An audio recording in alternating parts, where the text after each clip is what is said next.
Hi everyone, welcome back. Today we are going to discuss about active elements. Active elements are the elements which provides energy to the circuit. So they generally provide electrical signal to the circuit or they enhance the electrical signal to that circuit. So we are going to study about them in a broader way. So here in this slide you can see the battery.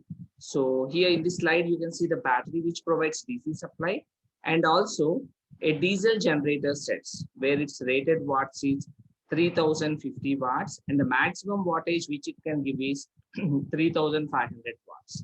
So these are the basic examples which I want to give. One gives the DC supply, the other one gives AC supply, and we are going to study about them in detail. Let us go. So active elements are broadly classified into independent sources and dependent sources. Sources, they are the sources which provide energy to the circuit. So they are divided into independent sources and dependent sources. We'll further go with the classification of it. Active elements, as I said, independent and dependent sources are they are being divided. These independent sources are again being classified as ideal sources and practical sources. So there are two kinds of sources, ideal sources and practical sources. Let us go for the further classification. These ideal sources are divided into two things. One is an ideal voltage source and ideal current source. The practical sources are divided into a practical voltage source and a practical current source. This is the complete classification of the independent sources. Active elements are divided into two parts, independent sources and dependent sources. Independent sources are divided into ideal sources and practical sources. Ideal sources are again divided into voltage source, which is an ideal voltage source, ideal current source. In a similar way, practical voltage source and practical current source. We are going to discuss about them in detail in a few slides. Again, let us see. So that is all the classification of the independent element. If you look at the dependent sources are classified in such a way like current dependent current source. It is a current source which depends upon the current.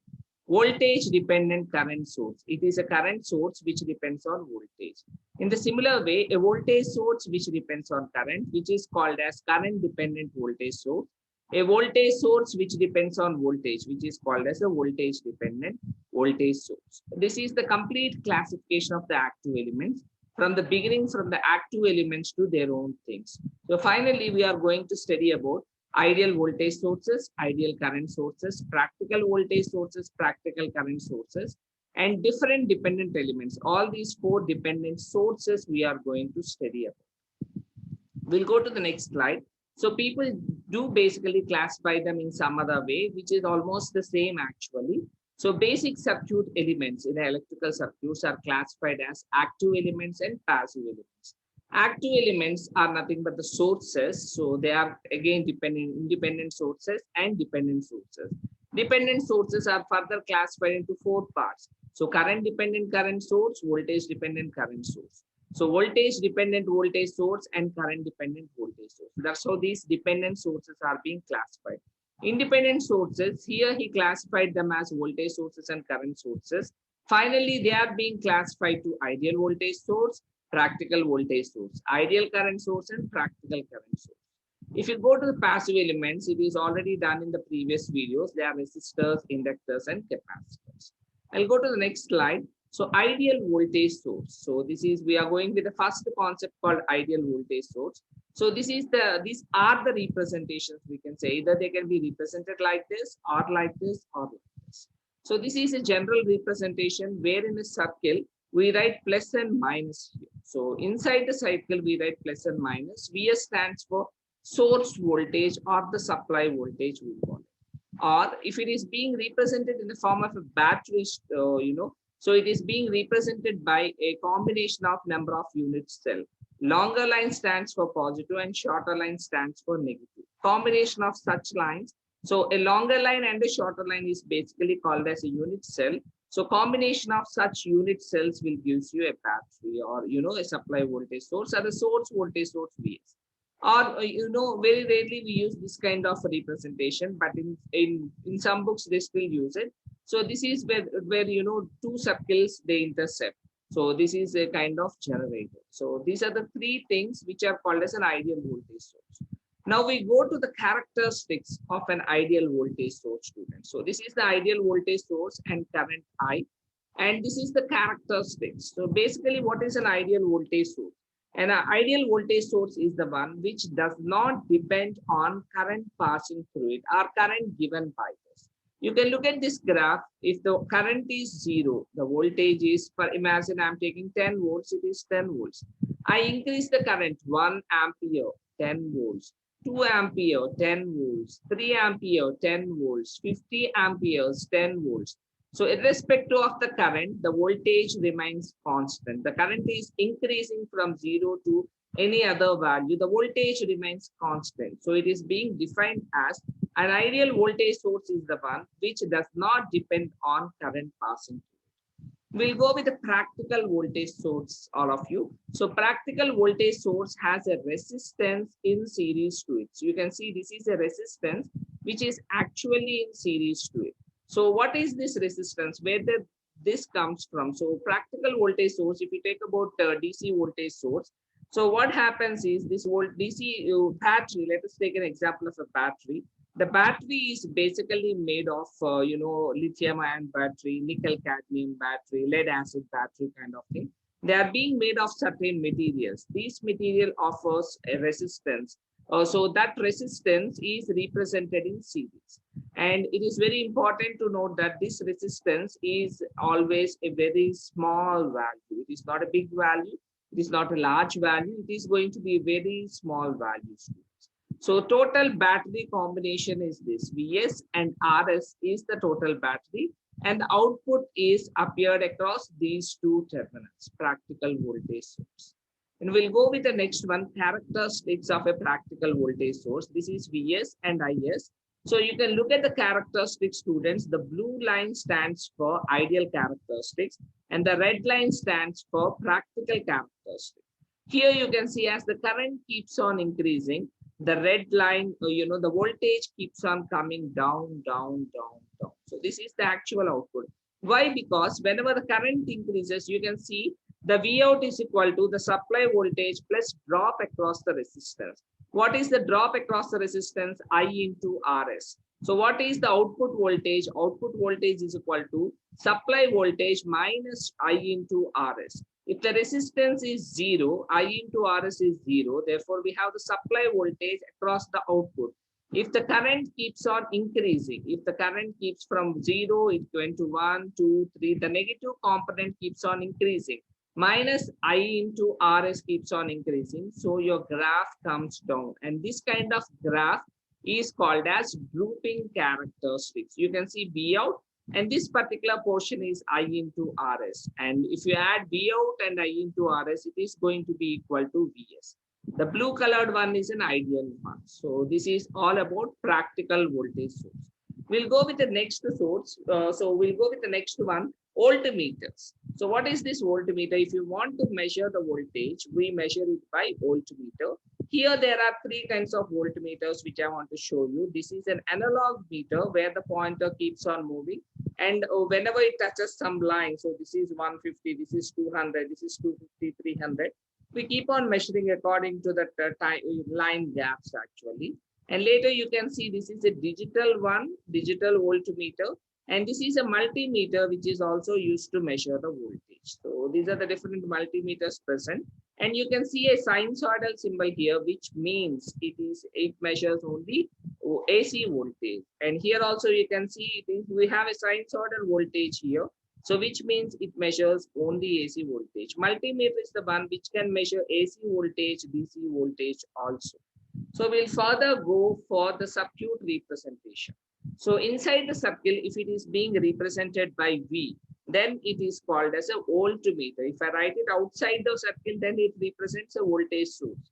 So in voltmeter also, there are two kinds of representation. If I write plus and minus, then it is called as DC voltmeters. DC voltmeters are generally of moving coil type. So moving coil types voltmeter measures DC value. If I don't keep plus and minus in my circuit representation, then they represent AC voltmeters. So AC voltmeters are moving, they are working on the principle of moving iron. So they are moving iron type voltmeters. So they are called as MI type, and DC is called as MC type meter. So remember, so this DC voltage, if I want to measure DC voltage, I can use moving coil as well as I can use moving iron. But if I want to measure AC, I have to use moving iron only. It doesn't work with moving coil at all. So these are the different meters which are used to measure the voltage. Now I go to the current source. So all of you can see that current source. A current source means a circle with a pointer. Pointer tells you the direction of the current. Pointer tells you the direction of the current. So here you can see the current is moving from bottom to top. And across A and B, I measure the voltage. So you can see when the voltage is varying from 0 to any value, the current remains constant. That is your ideal current source. So the definition goes like this. An ideal current source is the one which does not depend on voltage across it, which does not depend on voltage across it. So we'll go to the next one, practical current source.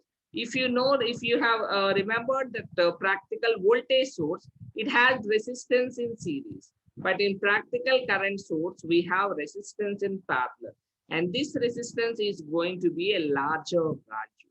So this is a current and this is your parallel resistance. This parallel resistance is also called as shunt resistance. And at the output, I get the current across these terminals A and B, I get the current. The characteristics is also same here. This dotted line is the I characteristics and this red line is the practical characteristics. If the voltage keeps on increasing, then the current comes down, the current drops down and we have a drooping characteristics. Why this current drops down? Because the output current, so the output current is equal to input current minus shunt current. So what is shunt current? Shunt current is voltage divided by the resistance present. So resistance is shunt resistance present. If the voltage is a negative value now, so because IO, the output voltage is equal to input voltage minus voltage by shunt resistance. Now the voltage keeps on increasing from the x-axis 0. When the voltage is 0, then the supply current is equal to output current.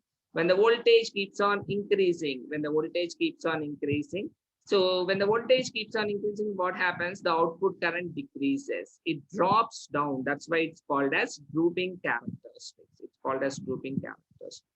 So, so all of you, you should remember like this shunt resistance or parallel resistance is going to be a higher value or a larger value. Okay. So we'll go with the next one. So ammeters. What is this ammeter? The meter which is used to measure the current is called as ammeter. Here in this one, you can see this is an analog ammeter which measures AC value. Here, this is a digital ammeter which measures DC. Red color stands for positive and black one is for negative. I can switch on and switch off because it is a battery operated device might be. So in order to save the power, I use the switch to on and off it. And here you can see another digital ammeter which is actually measures the supply voltage, I mean sinusoidal or AC voltage. So here this is another ammeter actually. So which is a standard ammeter which is used to measure DC current, AC current, DC voltage, AC voltage, resistor and some other parameters according to the type of the watt multimeter. So these are all the ammeters. Now coming to the representation. So in the circle if I write A, then it stands for ammeter, either horizontal, vertical or any particular way if you write A. So if I write in DC ammeter, as like in the previous case, if I write plus and minus, so plus stands for current enters at that particular point and minus stands for current leaves because current moves from higher potential to lower potential. You can see here current enters at this particular point and leaves here. Current enters at this point and leaves here. Because in series current is same, ammeters are always connected in series to the circuit to measure the current. In the similar fashion, as in parallel voltage is same, voltmeters are always connected in parallel to measure the voltage. So DC ammeters which are moving coil type, MC type, and AC ammeters are moving iron type. So if I want to measure DC, I can use MC and MI, moving iron type. But if I want to measure AC, I can't use MC. I have to use only moving iron MI type meters only. So there are no plus and minus for AC, by the way. So you can just have a look at here. So after that, In the next, so this is all about independent sources, and in the next presentation, we'll discuss more about dependent sources. So with that, we have covered all the practical voltage sources, ideal voltage sources, practical current sources, and ideal current sources. So thank you all, and in the next presentation, we'll see about all the dependent sources. Thank you, everyone.